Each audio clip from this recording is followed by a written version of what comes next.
Kata Tritunggal kan tidak ada dalam Alkitab. Kenapa kita percaya? Maka saya jawab, lah judul kamu persoalkan, isinya kamu gagal paham. Sekarang saya tanya, agama apapun juga itu judulnya tidak selalu ada. Pengalaman iman itu mendahului formulasi teologis. Pengalaman iman itu mendahului rumusan, kok rumusannya yang dipersoalkan.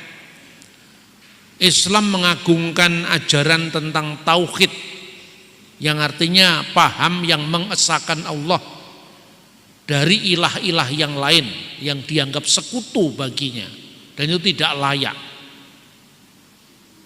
La ilaha illallah wahdahu la syarikalah. Ya, tidak ada ilah selain Allah dan tidak ada sekutu baginya karena dia satu-satunya yang Maha Esa. Kan seperti itu. Tapi ilmu yang menekankan, memperdalam tentang keesaan Tuhan itu namanya at-tauhid. Nah, kata tauhid juga tidak ada dalam Al-Quran. Apa kemudian Anda mengatakan tidak usah percaya tauhid karena istilah itu tidak ada dalam Al-Quran? Masa begitu? Sebab aku menyertai engkau. Janganlah bimbang, sebab aku ini Allahmu. Aku akan meneguhkan, bahkan akan menolong engkau. Aku akan memegang engkau dengan tangan kananku yang membawa kemenangan. Edukasi rohani. Tidak percaya dengan Tritunggal karena Tritunggal itu tidak ada dalam Alkitab, itu mainnya kurang jauh. Coba Anda lihat agama apa yang judul teologinya ada di dalam kitab sucinya. Tidak ada. Orang Hindu menyebut teologinya Brahman Widya. Kata itu secara letterlek juga tidak ada dalam kitab Veda. Ya kan? Bahkan penamaan monoteisme, panteisme, politeisme itu kan hasil produk modern. Jangan digambarkan pada zaman Musa ada istilah tauhid. Sekalipun dalam kitab Taurat disebutkan Shema Yisrael Adonai Elohenu Adonai Echad. Dengarkanlah wahai Israel, Adonai itu Tuhan kita, Adonai Tuhan itu Esa misalnya. Tetapi kata monoteisme itu tidak ada di zaman Musa, kata tauhid tidak ada di zaman Yesus. Bahkan dalam Quran juga tidak ada judul itu. Tapi apakah itu salah? Ya enggak salah, wong itu substansinya ada, ajarannya ada, inti pengajarannya jelas dalam kitab suci, yaitu benar. Tapi judulnya tidak ada. Maka sekarang jangan tanya judul, pahami isinya, kan begitu. Nah, ini soal istilah tauhid. Istilah tauhid itu sejajar dengan monoteisme. Itu baru ditemukan di abad 17 oleh seorang ahli namanya Henry Moore. Dia mengatakan monoteisme itu adalah paham yang percaya tentang adanya satu Tuhan. Ketika kemudian disusun kamus bahasa Ibrani dan bahasa Arab, kata monoteisme dalam bahasa Inggris itu dialih aksarakan dalam bahasa Ibrani monoteism. Lalu diartikan apa maknanya monoteism? Dalam entrinya yang berbahasa Ibrani ditulis emunat hayikhud, percaya kepada keesaan, atau emunah biluhi ikhad, percaya kepada Allah yang esa. Sampingnya pakai bahasa Arab ditulis al-iman bi ilahin wahid, iman kepada Tuhan yang esa atau at-tauhid. Jadi istilah ini produk-produk modern, saudara-saudara. Makanya jangan judul dipersoalkan. Tapi dari manakah kita mengenal istilah Tritunggal? Ya, istilah itu baru muncul tahun 180-an Masehi. Diucapkan oleh siapa? Oleh seorang bapak gereja dari Antioquia, Syria. Namanya adalah Mar Theophilus al-Antaki, Theophilus dari Antioquia. Dia menyebutnya dalam bahasa Yunani triados, yaitu trinitas. Trinitas itu bahasa Latin, bahasa Yunaninya triados. Apa itu triados? Ho theos, Allah, ke ho logos auto, dan firmannya, ke tes sepias auto, dan kebijaksanaannya, yaitu roh kebijaksanaannya. Maka kata auto yang menunjukkan kepada himself, ya, ke ho logos auto dan firmannya, berarti nya itu menunjuk kepada siapa? Menunjuk kepada hotheos. Berarti keberadaannya hanya satu, yaitu Allah. Tapi dalam Allah yang satu itu ada firman-Nya, ada roh kebijaksanaannya, atau ada roh kudus-Nya. Nya itu menunjuk kepada yang satu tadi. Dalam yang satu itu ada firman-Nya, ada roh kebijaksanaannya. Itu tahun 180. Tapi apa sebelum itu tidak ada Trinitas? Baca dulu sejarah gereja. Karena iman kepada Trinitas itulah orang rela mati, kehilangan nyawanya demi iman yang dipegangnya. Martir yang bernama Polikarpus dari Smyrna, Polikarpus dari Smyrna. Ini salah satu pemimpin awal dari 7 jemaat yang dicatat dalam kitab Wahyu. Dia disuruh menyangkal Yesus. Dia ditangkap di biara tempat dia berdoa oleh seorang perwira Romawi. Di dalam kereta itu disampaikan, "Bapak, kenapa kau tidak lebih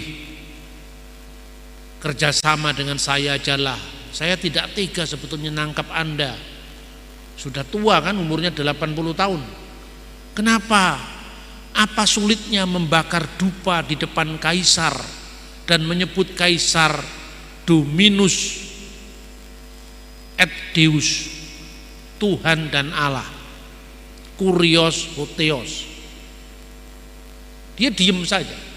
Sampai kemudian ditanya di depan perwakilan dari prokurator Roma, dia mengatakan, ketika dia ditawari, "Kamu pilih mati atau pilih hidup? Kalau kamu mau menyangkal Yesusmu, saya akan memberi kamu hidup." Tapi Polikarpus yang sudah bungkuk karena usia 86 tahun itu, dia berkata, 86 tahun aku mengikuti dia, dan tak satu kali pun dia pernah mengecewakan aku. Dia pilih mati ketimbang menyangkal Yesus. Dalam eksekusinya ketika dia dibakar, Polikarpus memuja Allah Tritunggal.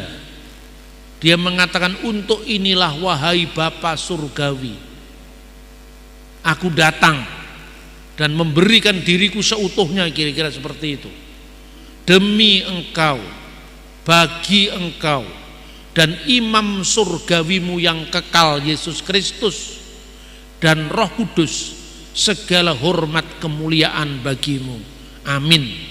Dia pilih mati ketimbang menyangkal Yesus yang dihayatinya dalam konteks Bapa surgawi, imam surgawi yang kekal, dan Roh Kudus segala hormat kemuliaan baginya selama-lamanya. Jadi dia menyembah Allah yang disebut Bapa surgawi setara dengan penghormatannya, penyembahannya kepada imam surgawi yang kekal Yesus Kristus dan Roh Kudus. Semua data sejarah awal gereja, bahkan sebelum yang namanya konsili, menegaskan keesaan Tuhan sekaligus sentralitas Yesus Kristus dan Roh Kudus dalam persekutuan ilahi itu. Jadi orang-orang begitu lancangnya mengatakan Yesus jadi Tuhan baru tahun 325. Heboh karena tim suksesnya lebih banyak. Kita menjadi minder karena itu. Padahal Anda cukup membaca buku sejarah. Hasil konsili Nikea, Konstantinopel, Efesus itu datanya tercatat. Orang-orang atau para uskup yang hadir dicatat namanya juga. Dalam liturgi gereja ortodok Koptik, liturgi Basilius. Makanya orang ortodok kalau ibadah minggu sampai 3 jam. Itu disebut kami berdoa bersama 318 bapak-bapak konsili Nikea, 150 bapak-bapak konsili Konstantinopel, disebut satu-satu. Dan itu seperti kejadian minggu kemarin. Makanya saya selalu mengatakan gereja harus punya akar apostolik. Karena kalau tidak begitu, Alkitab langsung Luther, Alkitab langsung Calvin. Yang kosong ini diisi oleh orang-orang yang sok tahu tadi, Da Vinci Code, ya kan? Ada yang lancang mengatakan Yesus baru dilantik jadi Tuhan tahun 325. Padahal Anda baca buku yang mana Apostolic Fathers, itu ditulis oleh siapa? Ditulis oleh murid-muridnya para rasul. Misalnya Ignatius dari Antioquia, itu muridnya Rasul Petrus. Lah Anda membaca Alkitab Galatia, Petrus datang ke Antioquia di Galatia pasal 2. Tapi kenapa pikiran kita mandek? Kira-kira muridnya yang dididik Petrus di Antioquia siapa saja ya orangnya? Ada enggak dokumennya? Kan mestinya begitu kan? Tapi karena kita ini sudah terpotong dari akar sejarah. Biasanya kan orang Protestan tidak punya santo-santo, yang punya hanya santoso kan? Akibatnya semua tokoh-tokoh gereja awal yang tidak tercatat dalam Alkitab dibuang oleh gereja Protestan. Ini kerugian besar karena kita kehilangan sejarah selama ratusan tahun hanya gara-gara supaya tidak mirip dengan Katolik. Kita harus melakukan kembali rekonsiliasi sejarah, memaafkan sejarah, menatap masa depan bersama. Ignatius dari Antioquia itu mengatakan, tabib agung kita Yesus Kristus yang pertama lahir dari Allah, yang kedua lahir dari Bunda Maria, yang terpahami dan yang tidak terpahami, satu Tuhan, yaitu Yesus Kristus. Ek Theos ke ek Marias, yang lahir dari Allah sekaligus lahir dari Bunda Maria. Ketika konsili Nikea diselenggarakan, itu kan hanya reaksi terhadap kelompok bidat yang namanya Arius. Maka kemudian gereja menekankan, aku percaya akan satu Allah, Bapa yang Maha Kuasa, Khalik langit dan bumi, segala yang kelihatan dan yang tidak kelihatan. Kalau diterjemahkan bahasa Arab juga bunyinya sama, yaitu ilahun wahid, nu'min bi ilahin wahid, Allahul ab, tubid al-kul, qolikus sama'i wal ard, kullu mayuro wa ma la yuro. Saya tidak ngomong Islam, ini liturgi gereja ortodok, nanti salah paham lagi. Pak Bambang ngurusi Islam, ini bukan ngurusi Islam, saya cerita liturgi gereja saya kok.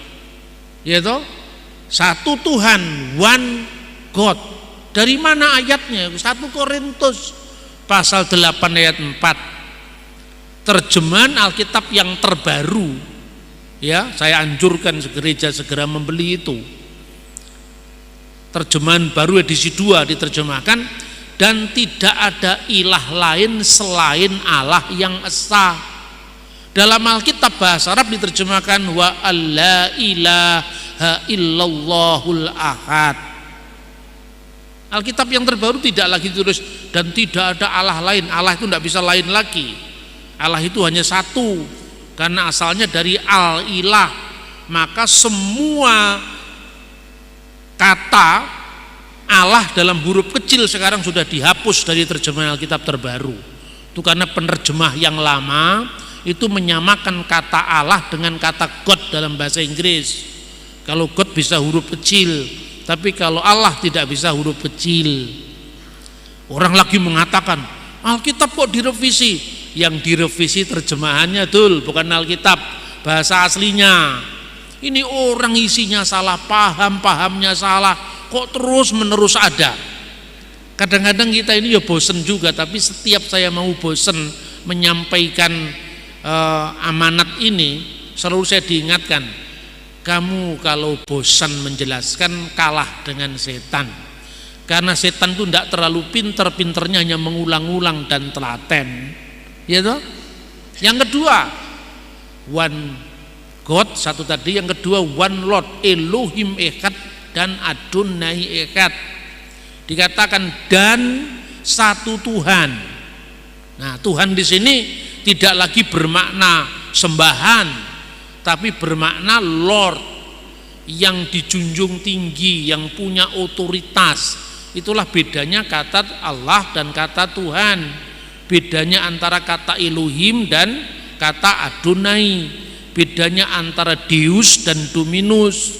Bedanya antara Theos dan Kurios, kira-kira seperti itu. Ini mesti clear dalam katekisasi supaya kita tidak bingung lagi, ya. Dan satu Tuhan, satu junjungan agung, satu Tuhan di atas segala Tuhan, satu Tuhan, Yesus Kristus, yang diperanakkan dari Bapa sebelum segala abad, anak tunggal Allah, monogenes Theos, yang diperanakkan dari Bapa. Ada enggak orang diperanakkan dari Bapa? Yang diperanakkan mesti dari mama, enggak ada diperanakkan dari Bapa. Ini artinya apa? Kita baca berkali-kali waktu katekisasi, tapi pernahkah kita berpikir beranak kok dari Bapa? Karena kita sudah terbiasa mendengar itu. Tapi bagi orang di luar kita bisa sedikit memberikan stressing. Diperanakkan dari Bapa. Mana ada di dunia orang diperanakkan dari Bapa? Semua juga diperanakkan dari mama. Karena yang punya rahim itu mama, Bapa tidak punya rahim. Kenapa diperanakkan dari Bapa? Karena ini bukan beranak secara fisik. Ini untuk menekankan bahwa Tuhan itu tidak beranak dan tidak diperanakkan secara fisik.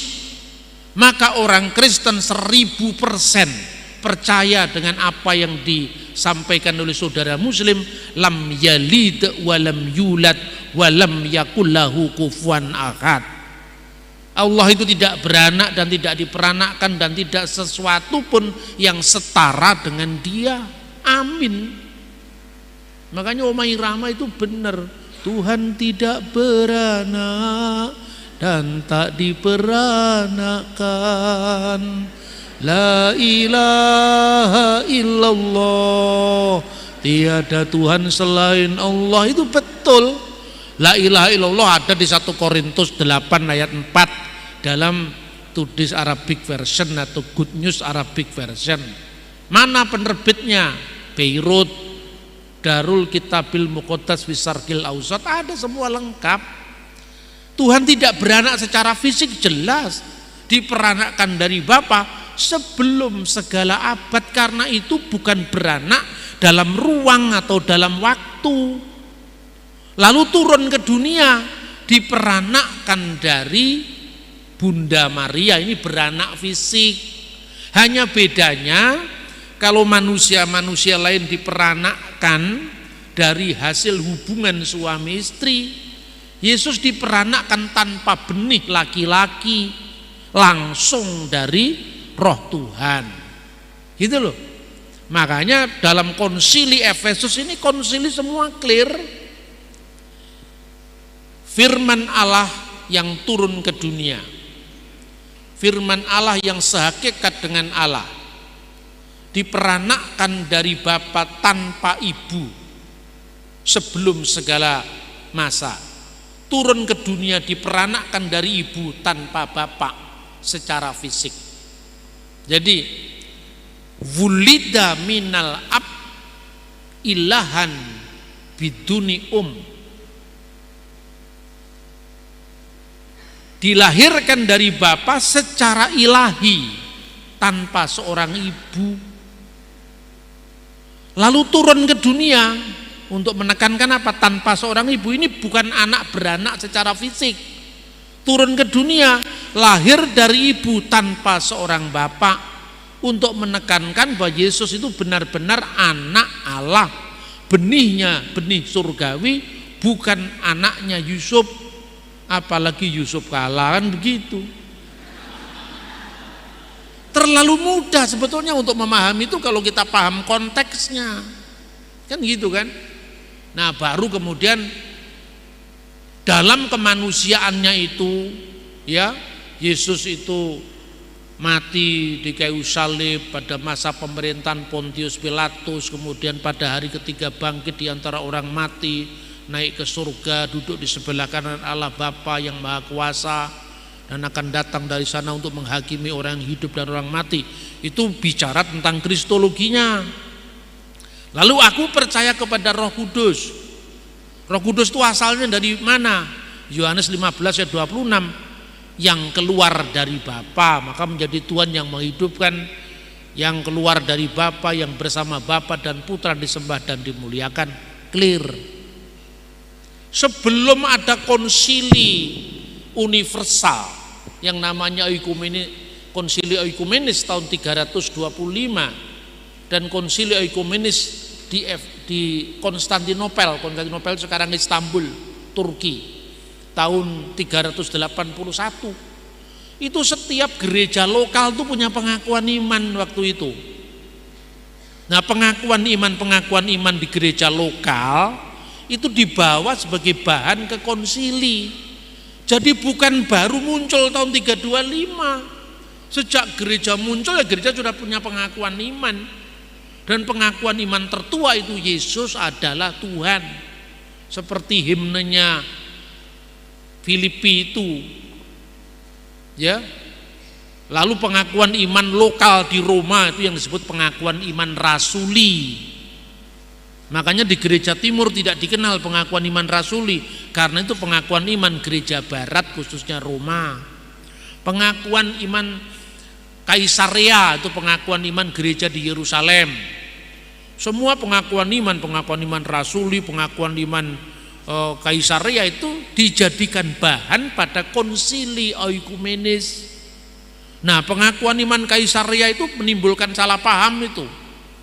Karena di situ dikatakan Yesus itu adalah anak sulung yang mendahului segala sesuatu. Itu yang dibawa oleh Arius.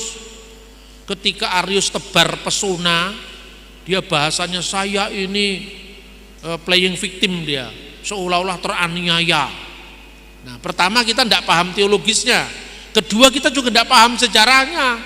Karena kalau kita baca sejarah gereja itu cuma sambil lari, bahkan sekilas saja, tidak pernah, bukan hanya sambil lalu. Kalau sambil lalu masih lumayan lah, masih bisa sambil minum kopi, makan pakpyong.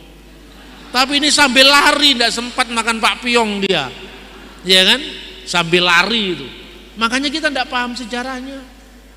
Kata yang sulung itu kemudian dipahami Arius ketika dia menampilkan diri sebagai orang yang teraniaya, padahal tidak ada yang menganiaya dia. Dia disampaikan kepada Eusebius dari Kaisarea, saya ini dianiaya hanya karena saya mengatakan Allah itu esa.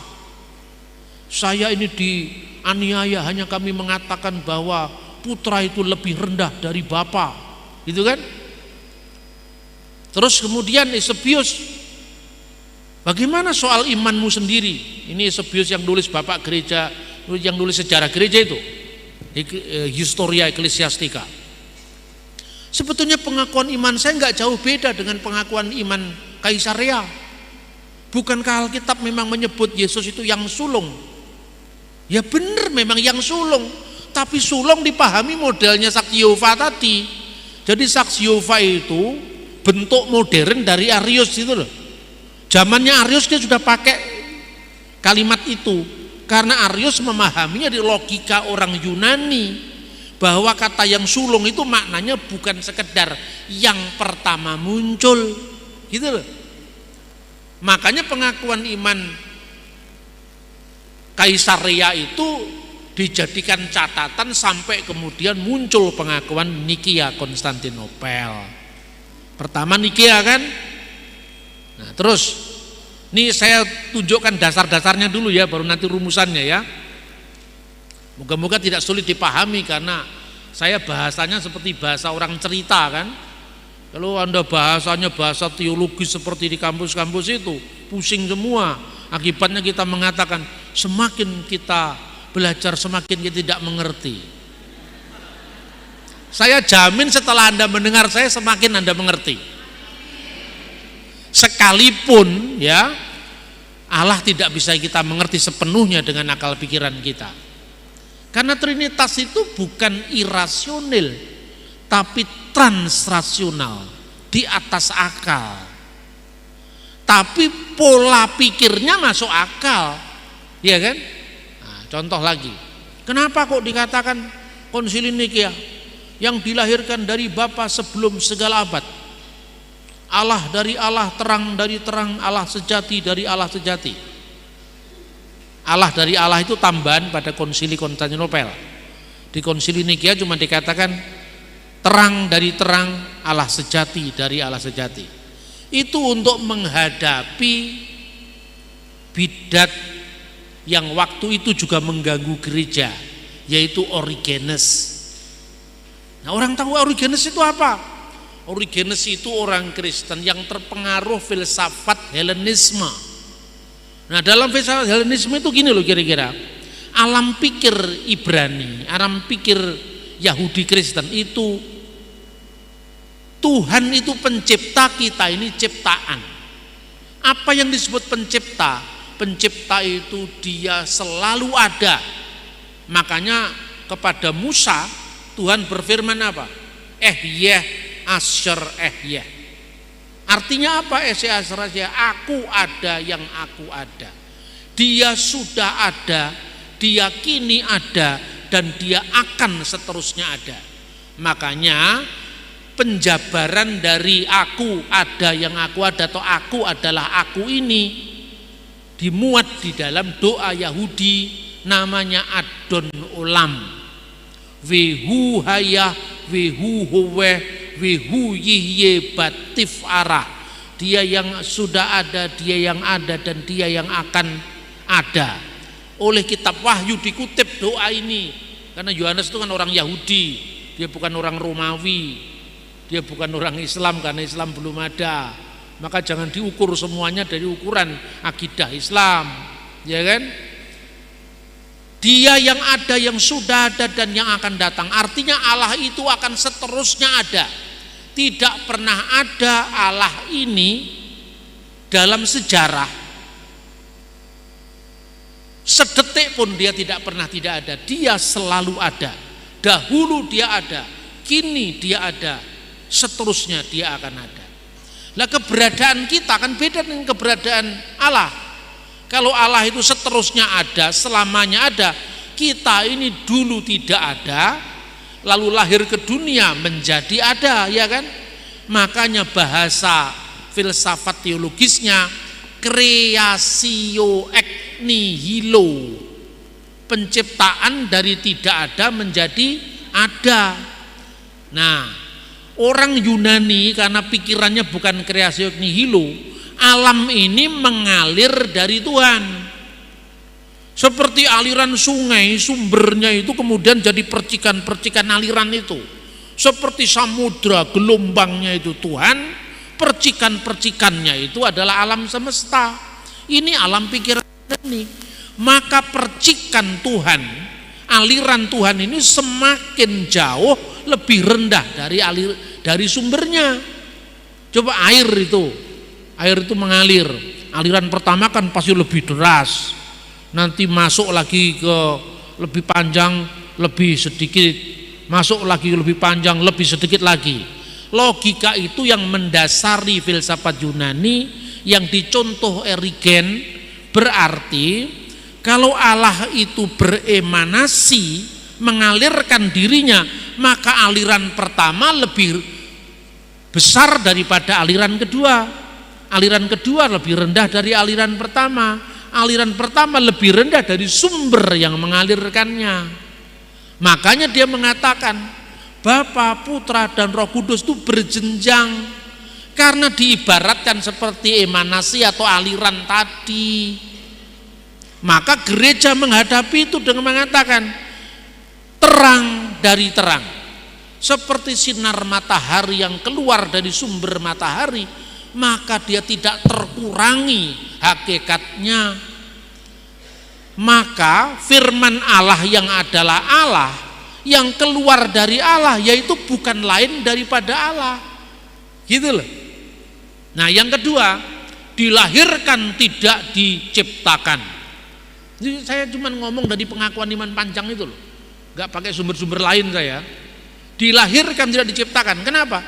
Karena firman Allah itu sebelum keluar dari Allah, apa artinya firman keluar dari Allah itu? Allah menyatakan diri lewat firman-Nya. Karena tidak seorang pun yang pernah melihat Allah. Makanya kemarin saya protes gambar itu. Gambar Allah Bapa, rambutnya putih, lebih senior, putranya rambut hitam, ya kan? Terus di atasnya Roh Kudus. Itu bukan gambar teologis, itu gambar ngawurnya orang Eropa. Kan orang Eropa itu kan terlalu bebas, segala-galanya bebas kan? Orang Kristen tidak melihat Alkitab tapi hanya lihat gambarnya seniman. Makanya gambar itu saya haramkan, itu Allah tidak bisa digambar. Karena jelas sekali dalam Alkitab tidak seorang pun pernah melihat Allah. Loh, tapi Yesus kok digambar, Pak? Tapi ya, anak tunggal yang di pangkuan Bapa dialah yang menyatakannya. Yang bisa digambar itu wujud inkarnasi Allah ke dunia. Jadi kemanusiaan Yesus yang digambar. Tapi Allah Bapa, wujud Allah tidak bisa digambar karena tidak seorang pun pernah melihat Allah. Lah Roh Kudus bentuk burung merpati. Alkitab tidak pernah mengatakan burung merpati itu Roh Kudus. Alkitab mengatakan Roh Kudus dalam bentuk burung merpati. Ini yang namanya teopania, penampakan ilahi. Bukan setiap ada burung merpati itu adalah Roh Kudus. Nah, kalau begitu kan kacau, nanti ada Roh Kudus goreng. Makanya bahasa teologis itu berbeda dengan bahasa sehari-hari, saudara-saudara. Ya. Nah, kemudian Arius itu mengatakan, ini kan di Origenes kan sudah selesai kan, dikatakan Allah dari Allah, terang dari terang, Allah sejati dari Allah sejati. Sinar yang keluar dari matahari ya sehakikat dengan matahari. Ya kan? Panas yang keluar dari sumber matahari ya sehakikat dengan matahari. Karena apa? Itu satu hakikat, maka homoousios bahasa teologisnya itu. Lah, si Arius mengatakan homoiousios. Mirip loh, kalau mirip sekarang begini.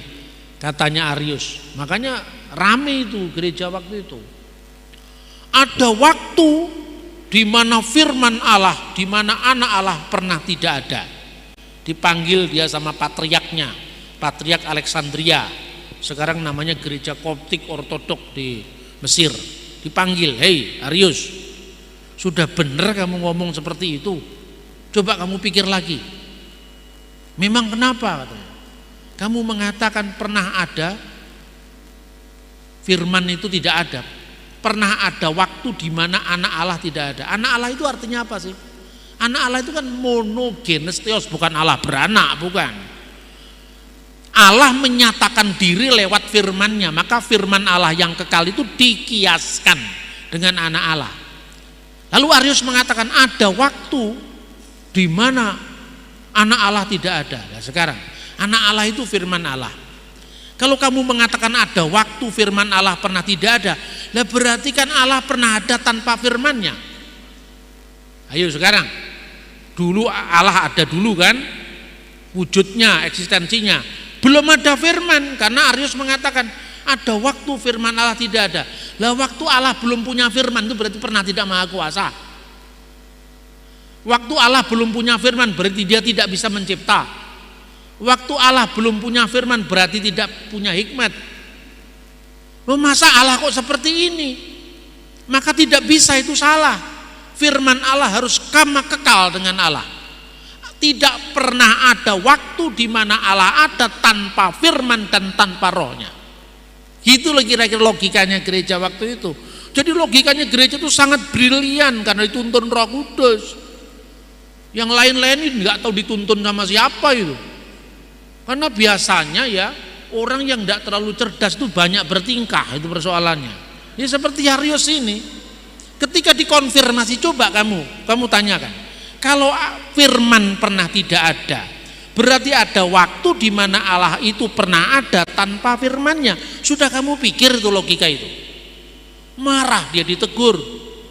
Tapi karena dia pengkhotbah yang karismatik dan tim suksesnya banyak, makanya dia khotbah di pasar-pasar di Alexandria. Lalu dipanggil lagi, sini. Kamu itu selesaikan dulu kalau punya pendapat, jangan begitu. Dia sudah dikasih dalam sinode lokal, tapi dia menolak.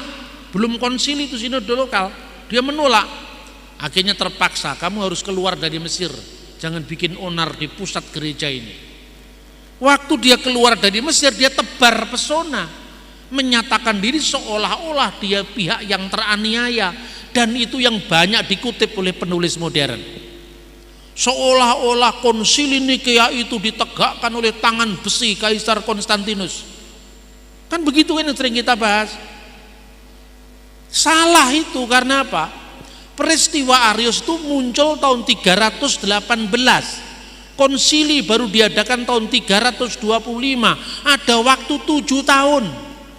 Kalau Kaisar pakai tangan besi tidak perlu nunggu 7 tahun. Cukup perjalanan dari Konstantinopel ke Alexandria putus, gereja harus dibenarkan, Arius harus disalahkan, cukup begitu. Tapi nyatanya ada prakonsili seperti prasidang sinode itu lokal dulu, lalu ada sidang kedua diadakan di Antioquia, dengar pendapat, menyampaikan argumentasi teologis, baru rekomendasinya akan diadakan konsili di kota Ankara mula-mula. Tapi tiba-tiba ketika tiba di bulan Mei tahun 325, Kaisar berubah lagi. Kaisar katakan, jangan di Ankara. Kenapa Kaisar? Karena Ankara itu uskupnya namanya Marcellus, itu anti-Arian. Supaya lebih netral, sudah kasih aja di istana musim panas saya. Lalu diadakan di istana musim panas Kaisar di kota Nisea. Nisea itu sekarang Iznik.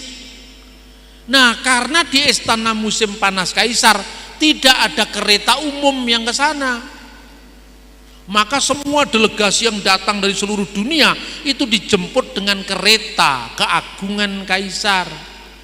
Nah, film Hollywood bikin lagi cerita yang aneh-aneh. Nyatanya itu banyak diikuti oleh pembaca modern, makanya tim suksesnya lebih kuat tadi. Dia mengatakan, coba untuk memaksakan pendapat bahwa Yesus Tuhan, Kaisar sampai menyediakan fasilitas kereta kerajaan untuk datang ke konsili Nikea. Terus saya jawab, kamu bacanya nggak lengkap sih. Itu kan istana musim panas Kaisar, tidak ada angkutan umum. Yang ada memang istananya Kaisar, ya keretanya Kaisar, makanya dijemput satu-satu karena tidak ada mikrolet waktu itu. Itu difitnahkan juga kepada sejarah gereja. Kemudian atas voting hanya 3 orang yang tidak setuju. Jadi bukan karena penindasan Kaisar, Arius diasingkan karena apa? Konsekuensi hukum itu yang harus dilakukan. Ketika dia diasingkan, 1 bukunya dia dibakar. 1 bukunya Arius yang dibakar. Basar Heraklides dibakar.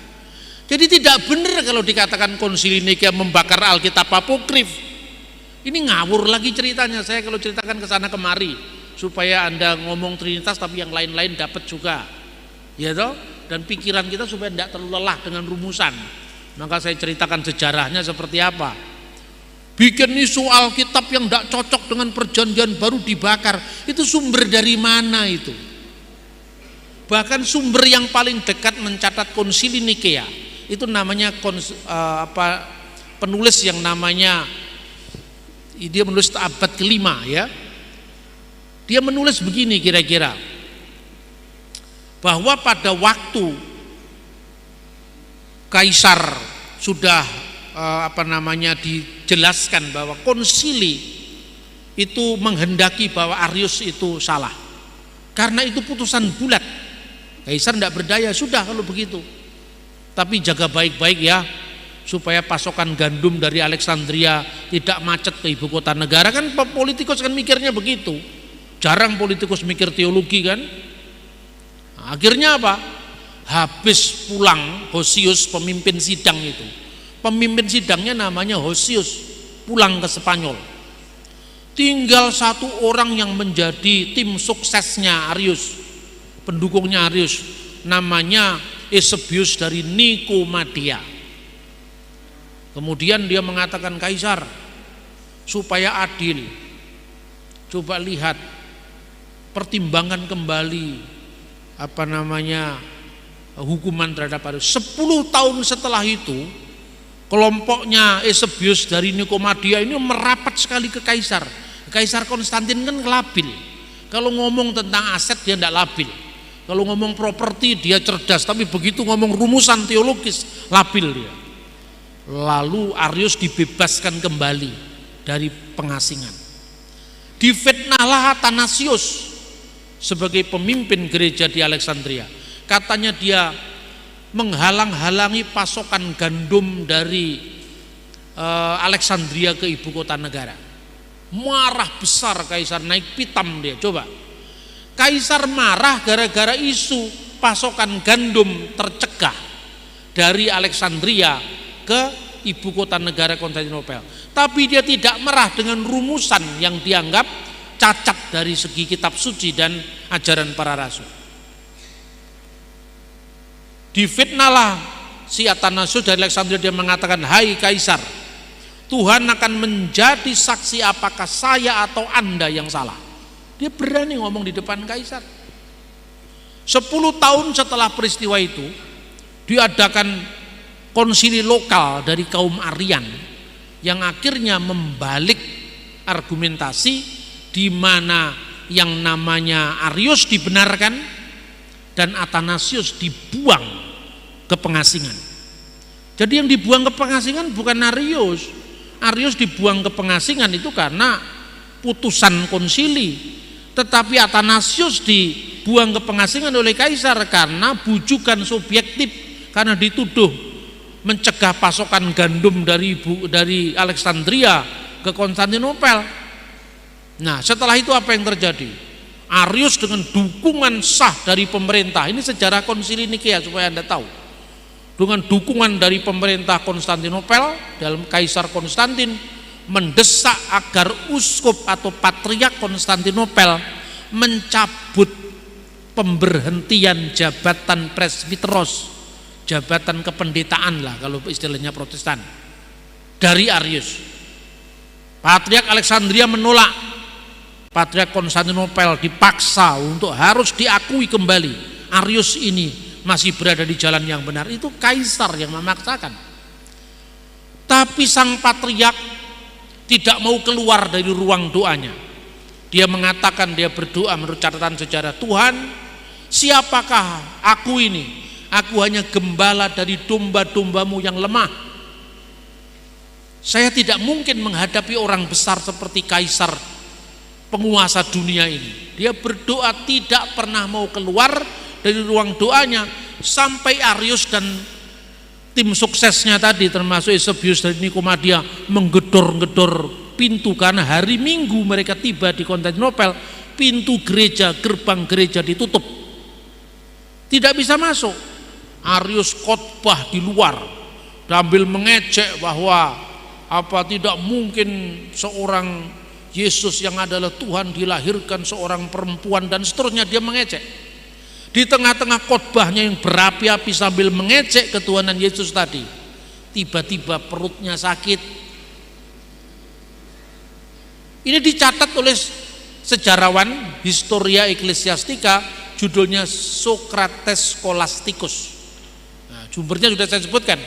Kemudian dia masuk ke kamar mandi, berjam-jam tidak keluar karena semua pengikutnya sudah menunggu penerusan khotbahnya. Tiba-tiba tim suksesnya dia namanya Eusebius Daikasir menggedor pintu, tapi tidak ada suara. Pak Pendeta kira-kira seperti itu, atau bos, atau suhu, ada apa dengan dirimu? Kenapa tidak keluar-keluar? Didobraklah pintu itu. Ternyata Arius mati di kamar mandi. Makanya sejarah matinya Arius itu perlu diungkap. Jangan bikin fitnah. Kaisar memaksakan pendapatnya supaya Yesus jadi Tuhan. Itu sumber sejarah dari mana itu? Nah, ini kelemahannya gereja modern. Karena akar sejarahnya tidak runut, tidak urut, tidak kronologis. Ya, itulah Arius. Makanya ditentukan di situ jelas sekali. Dilahirkan tidak diciptakan, karena sebelum firman itu terlahir dari diri Allah, dia sudah ada dalam wujud Allah. Lahirnya gagasan. Apakah berarti siapa ibunya gagasan? Bung Karno lah yang melahirkan gagasan Pancasila. Makanya lahirnya Pancasila. Siapa ibunya Pancasila? Kan hanya orang primitif yang tanya kata kelahiran harus lewat fisik itu. Lahirnya ide, lahirnya Pancasila, lahirnya gagasan, itu kan semuanya metafisik. Jadi kalau ada yang tanya, kalau Tuhan punya anak, siapa bidannya? Ingat, orang primitif lewat, orang primitif lewat. Masa kata lahir harus diartikan dengan beranak secara fisik? Lahirnya Pancasila 1 Juni 1945. Siapa ibunya Pancasila? Siapa bidannya Pancasila? Masa begitu? Ketika gagasan itu lahir, sebelumnya gagasan sudah ada dalam pikiran. Gitu loh. Inilah lahir dari Bapa sebelum segala abad. Ya.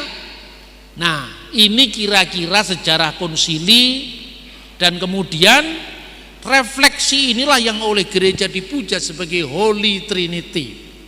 Triados, Tritunggal Maha Kudus, ya. Nah, bagaimana refleksi kitab sucinya? Kan selalu orang mengatakan itu tidak ada dalam kitab suci. Siapa bilang? Begitu Bapak Ibu membaca teks Alkitab, buka yang pertama kitab Bereshit, kitab Kejadian, ayat 1, pasal 1, bunyinya apa? Pada mulanya Allah menciptakan langit dan bumi. Bereshit bara Elohim, ada kata Elohim, et hasamayim ve etza aret, Allah. Ayat 2, VH aret, dan bumi itu hayitah dalam keadaan tohu wabohu, gelap gulita dan kosong. Vhosek alpinetehom, dan kegelapan menutupi samudra semesta. Dalam terjemahan terbaru, terjemahan lama samudra raya, artinya samudra purba yang melingkupi semesta itu. Wiruah Elohim, dan roh Allah merakefet alfinihamayim. Roh Allah itu sumber hidup dalam diri Allah yang tersalurkan untuk menghidupi ciptaan. Wa yumer Elohim, dan berfirmanlah Allah, yehi or wa yehi or, jadilah terang, maka terang itu jadi. Jadi Allah, firman Allah, dan roh Allah. Roh Allah itu di mana adanya? Yohanes pasal 15 ayat 26. Roh kebenaran yang keluar dari Bapa, berarti sumbernya Allah, Sang Bapa. Roh Kudus itu asalnya dari Sang Bapa, karena rohnya Sang Bapa yang menjadi sumber kehidupan abadi dalam diri Allah. Lalu firman Allah dari mana asalnya? Yohanes pasal 8 ayat 22. Apabila Allah itu Bapamu, kamu mengasihi aku, sebab aku keluar dan datang dari Allah. Aku yang keluar dari Allah itu tentu bukan Yesus manusia, kemanusiaannya Yesus, tapi aku yang keluar dari Allah itu firman Allah yang keluar dari Allah. Dan firman Allah itu sebelum keluar dari Allah sudah satu dengan Allah, tanpa awal, tanpa akhir. Makanya disebutkan pada mulanya adalah firman, dan firman itu bersama-sama dengan Allah, dan firman itu adalah Allah. Clear toh? Roh Kudus itu diumpamakan seperti roh manusia ada dalam diri manusia. Begitu juga roh Allah menyelidiki segala sesuatu yang terdalam dari diri Allah. 1 Korintus pasal 2 ayat 10 sampai dengan ayat 11. Jelas sekarang. Bapa, Putra, dan Roh Kudus. Bagaimanapun juga asalnya ketika kita bolak-balik perjanjian lama, yang ada Allah, firman Allah, roh Allah. Elohim, dafar Elohim, ruah Elohim. Elohim, dafar Elohim, ruah hakodes. Selalu ada 3 itu. Tapi 3 itu hubungannya apa? Belum dijelaskan. Makanya Paulus mengatakan rahasia yang didiamkan selama berabad-abad, tapi bahannya sudah ada. Kemudian Yesus ketika perintah untuk mengabarkan Injil, jadikanlah semua bangsa muridku dan baptiskanlah mereka dalam nama Bapa dan Putra dan Roh Kudus. Kata yang diterjemahkan dalam nama itu bentuknya tunggal. In the name, bahasa aslinya esto onoma. Tidak pernah ditulis esto onomata, demi nama-nama, hanya satu nama. Nama dalam teologi Ibrani itu adalah eksistensi yang dinamakan. Makanya kehilangan nama berarti kehilangan eksistensi. Berarti dalam nama yang satu tadi, Ho Patros, Keto Iu, Keto Agiu, Pneumatos, Bapa dan Putra dan Roh Kudus. Maka sejak zaman gereja mula-mula, bukan hanya pada tahun 325-381, Polikarpus memuja Allah Tritunggal. Sampai kemudian dalam kidung-kidung gereja disebutkan kemuliaan bagi Bapa, Putra dan Roh Kudus sekarang dan selalu serta sepanjang segala abad. Kalau Anda mendengar pujian itu di Libanon, bunyinya seperti apa? Al-Masdu lillahi walibni waruhil kudus al-ana wa kulu awanin wa ila taridahirin. Amin.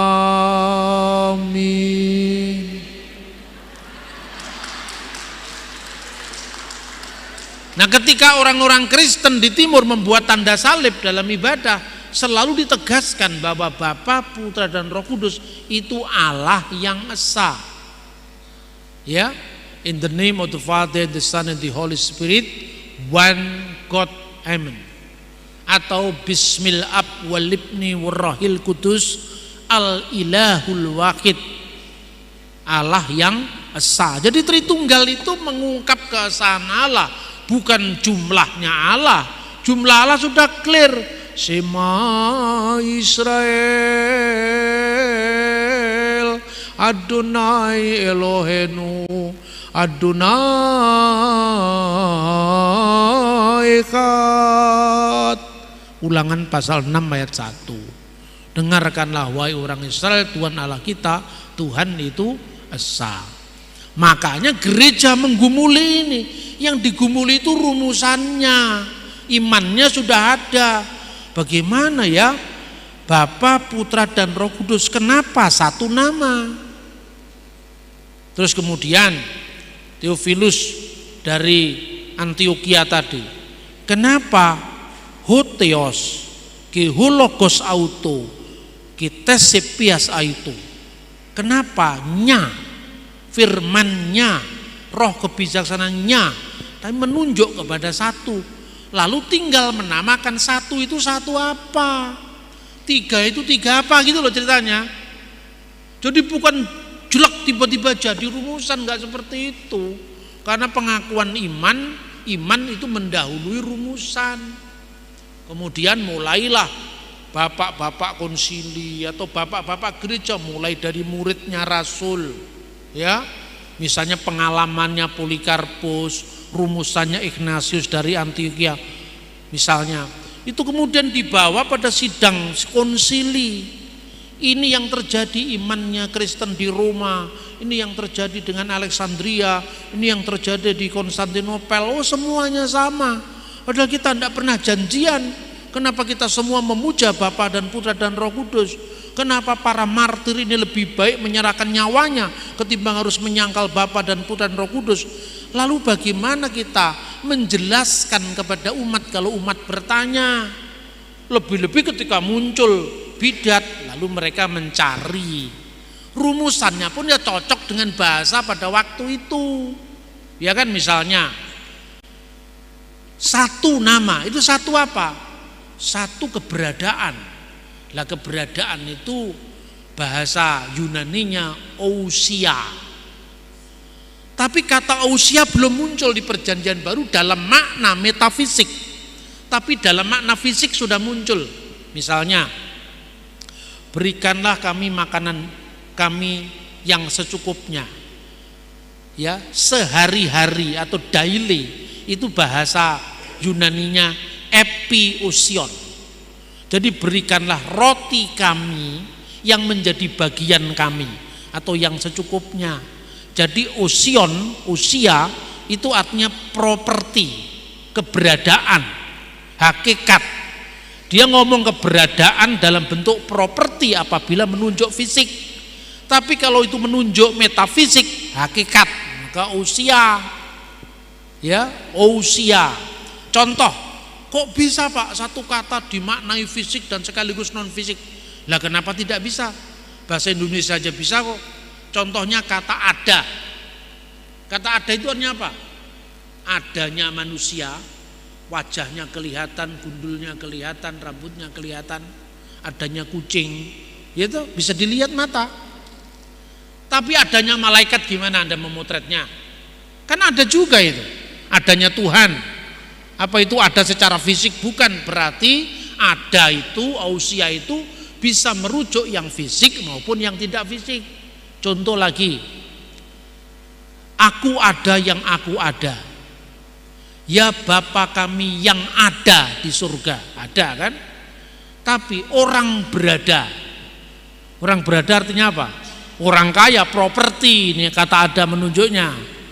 Maka kata ada dipahami secara rohani, ya, artinya hakikat. Itu dirumuskan hakikat. Oh, kalau gitu mia ausia. Lalu Bapa, Putra dan Roh Kudus itu disebut apa? Kalau dalam satu kesatuan hakikat ilahi ini, dia membaca misalnya kata yang diterjemahkan bagi Tuhan Ibrani pasal 1 ayat 3 itu ada dalam Alkitab. Jangan terburu-buru ngomong itu tidak ada di Alkitab. Itu lancang sekali kalau begitu, ada di Alkitab. Yesus itu adalah karakter dari hipostasisnya.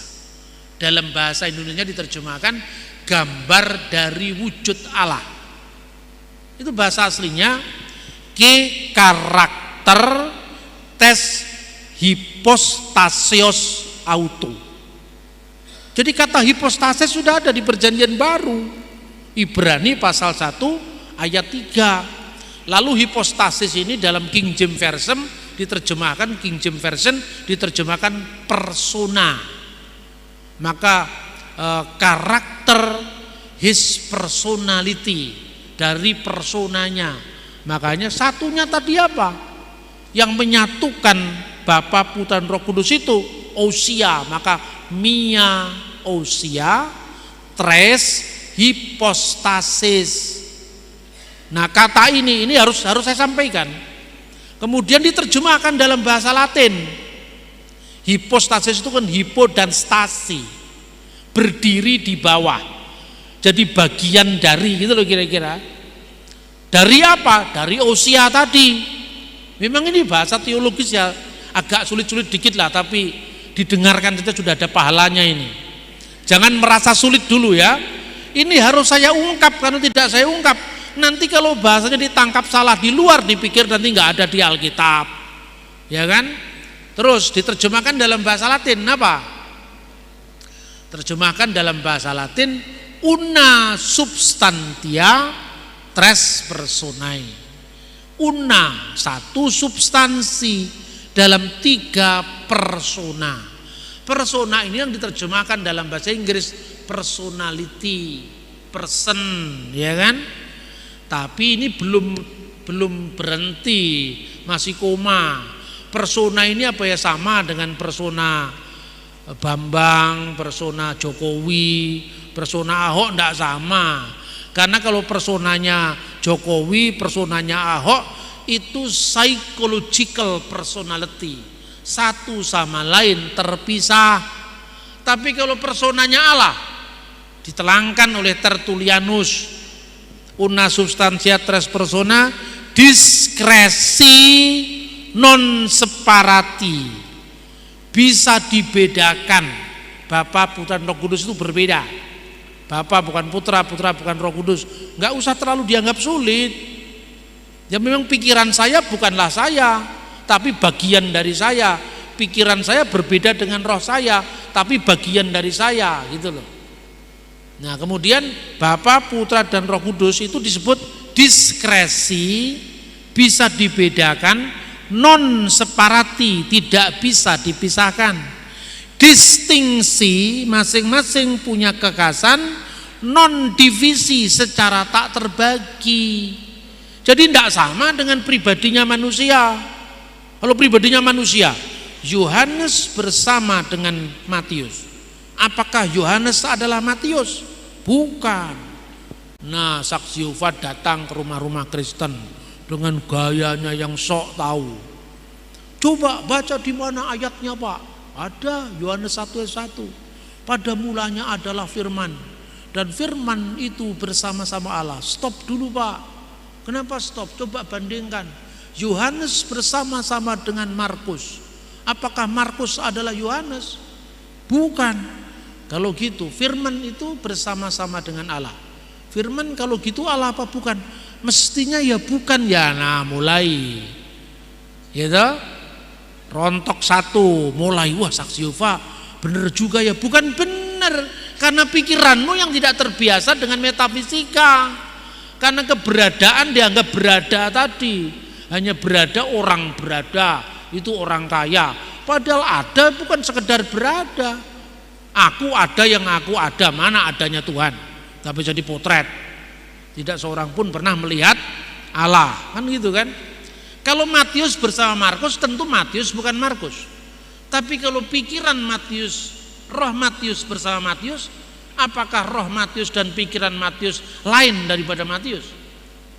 Ya lain secara makna, tapi eksistensinya, ausianya, hakikatnya sama. Kan begitu kan? Nah, maka Bapa, Putra, dan Roh Kudus itu berbeda tapi tidak bisa dipisahkan. Berarti bukan terpisah. Loh, contohnya, kalau gitu Pak, berarti ketika Yesus turun ke dunia, surga jadi kosong. Memang surga itu di sana. Memang surga kamu batasi dengan ruang dan waktu. Loh, waktu Yesus jadi manusia berarti surga jadi kosong. Karena kamu sudah memikir 3-nya dulu. Turun ke dunia berarti surga jadi kosong. Sekarang saya mau tanya, pikiran saya tulis jadi buku. Pikiran saya itu saya apa bukan? Saya, Pak. Pikiran saya tertulis jadi buku. Bukunya terbakar apa pikiran saya terbakar? Enggak, yang terbakar kan kertasnya. Pikiran saya enggak terbakar, pikiran saya tetap dalam diri saya. Pikiran saya ini jadi buku atau jadi video atau jadi YouTube, disebarkan kepada 1000 orang di 1000 tempat yang berbeda. Sementara sekarang saya ada di Makassar. Orang bisa nonton ini misalnya via streaming atau YouTube. Ini Pak Bambang yang ditunjuk layar televisi. Ya salah ya benar. Secara kehadiran saya bisa hadir di mana-mana lewat teknologi. Tapi secara eksistensial saya di sini, bukan di sana. Itu manusia, apalagi Allah. Gitu loh. Contohnya sekarang, Tuhan beserta dengan orang yang beriman. Berapa jumlah orang beriman di Makassar? Katakanlah ada 500.000 orang beriman. Berarti di 500.000 tempat yang berbeda-beda, Tuhan jumlahnya berapa? 1. Berarti 1 Tuhan di 500.000 tempat yang berbeda-beda. Pada saat yang sama Tuhan menyertai mereka. Pertanyaannya, apakah Tuhan jadi 500.000? Oh tidak Pak, Tuhan tetap 1. Iya toh? Nah sekarang pertanyaannya, berarti esa itu penting apa tidak? Untuk komitmen kita penting. Ketika kita menegaskan Tuhan itu Maha Esa, kita mau mengatakan kita tidak mengabdi kepada yang lain. Kita tidak mengabdi pada mamon. Kita tidak mengabdi kepada dunia. Kita hanya mengabdi kepada satu Tuhan. Gitu loh. Tetapi itu ditarik mundur dulu.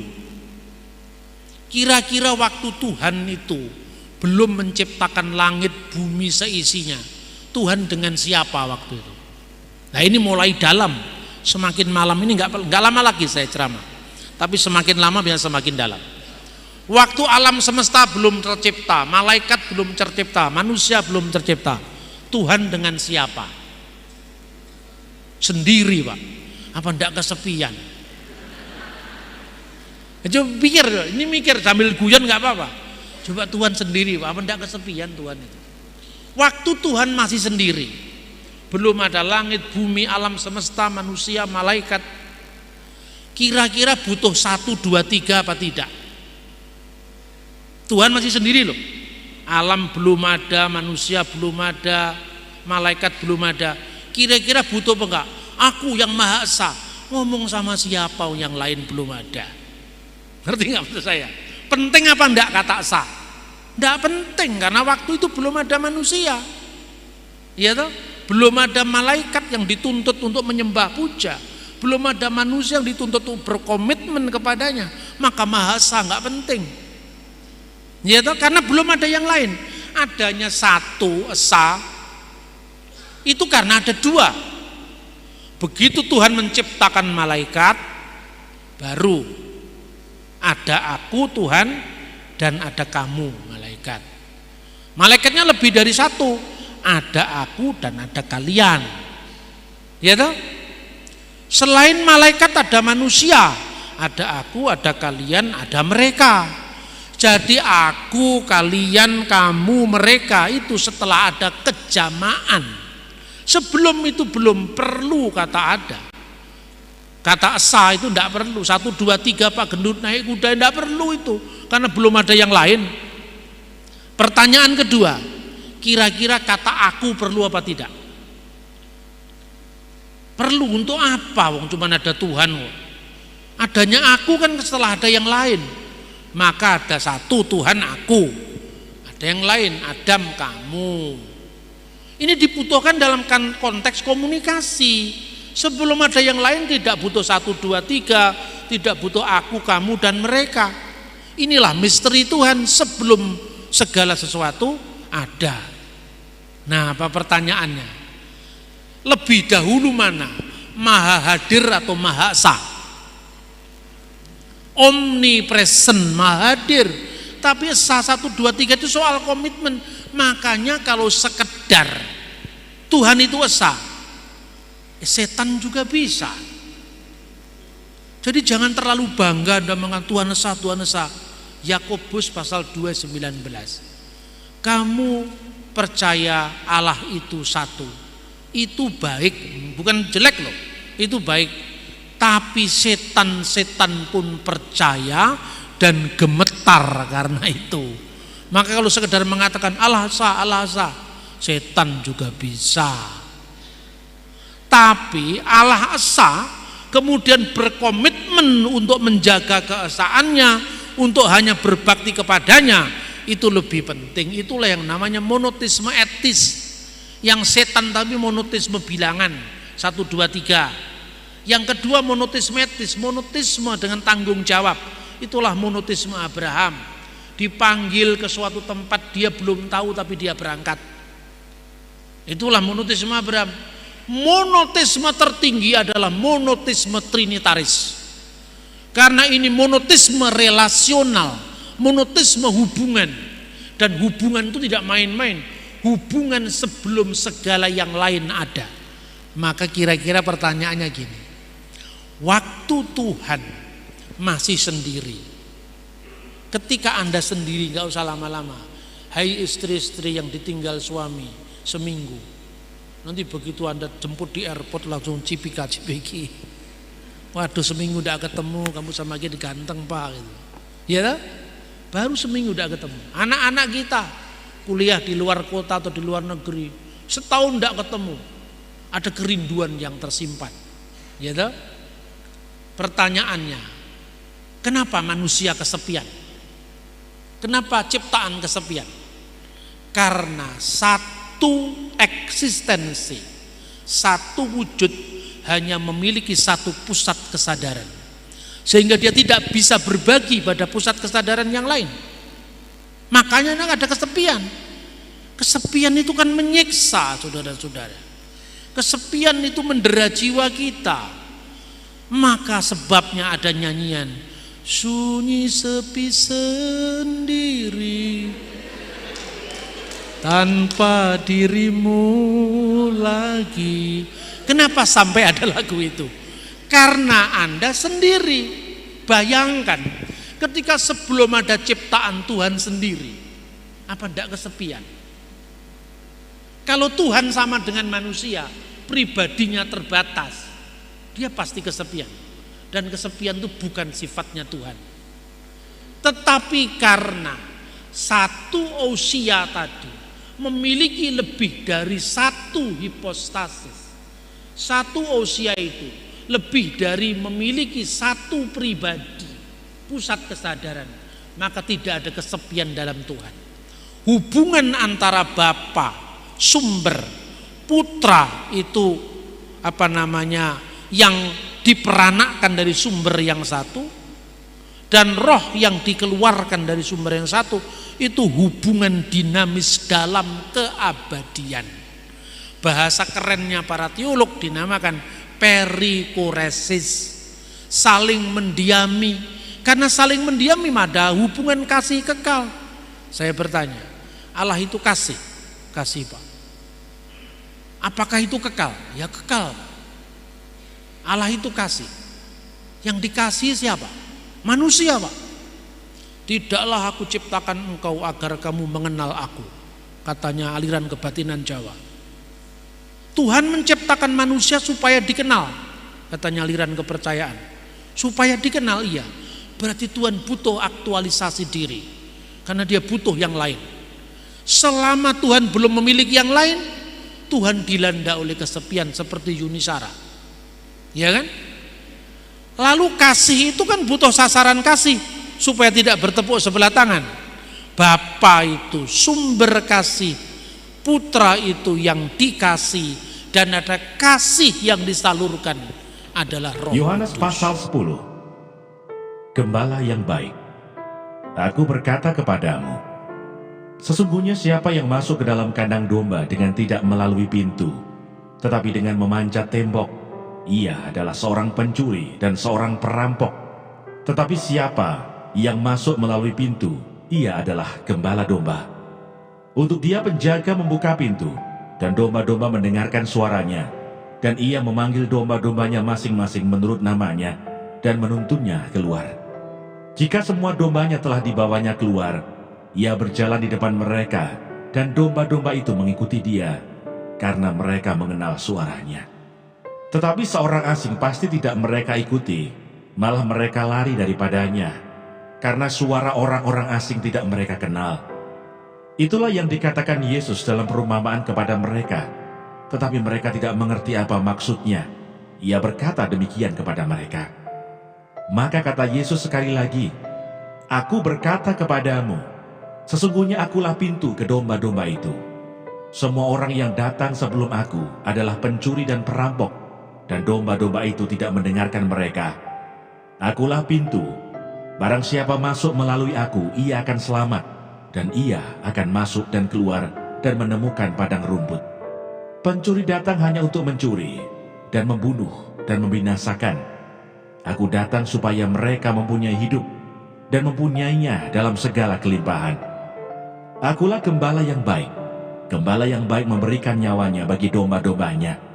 Sedangkan seorang upahan yang bukan gembala dan yang bukan pemilik domba-domba itu sendiri, ketika melihat serigala datang, meninggalkan domba-domba itu lalu lari, sehingga serigala itu menerkam dan mencerai-beraikan domba-domba itu. Ia lari karena ia seorang upahan dan tidak memperhatikan domba-domba itu. Akulah gembala yang baik, dan aku mengenal domba-dombaku, dan domba-dombaku mengenal aku, sama seperti Bapa mengenal aku, dan aku mengenal Bapa, dan aku memberikan nyawaku bagi domba-dombaku.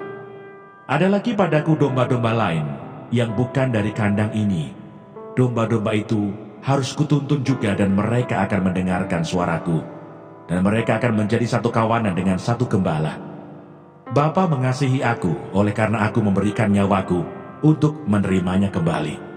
Tidak seorang pun mengambilnya daripadaku, melainkan aku memberikannya menurut kehendakku sendiri. Aku berkuasa memberikannya dan berkuasa mengambilnya kembali. Inilah tugas yang kuterima dari Bapakku. Maka timbullah pula pertentangan di antara orang-orang Yahudi karena perkataan itu. Banyak di antara mereka berkata, "Ia kerasukan setan dan gila. Mengapa kamu mendengarkan dia?" Yang lain berkata, "Itu bukan perkataan orang yang kerasukan setan. Dapatkah setan memelekkan mata orang-orang buta?" Yesus ditolak oleh orang Yahudi. Tidak lama kemudian tibalah hari raya pentahbisan Bait Allah di Yerusalem. Ketika itu musim dingin, dan Yesus berjalan-jalan di Bait Allah, diserami Salomo. Maka orang-orang Yahudi mengelilingi dia dan berkata kepadanya, "Berapa lama lagi engkau membiarkan kami hidup dalam kebimbangan? Jikalau engkau Mesias, katakanlah terus terang kepada kami." Yesus menjawab mereka, "Aku telah mengatakannya kepada kamu, tetapi kamu tidak percaya. Pekerjaan-pekerjaan yang kulakukan dalam nama Bapakku, itulah yang memberikan kesaksian tentang aku. Tetapi kamu tidak percaya, karena kamu tidak termasuk domba-dombaku. Domba-dombaku mendengarkan suaraku, dan aku mengenal mereka, dan mereka mengikut aku.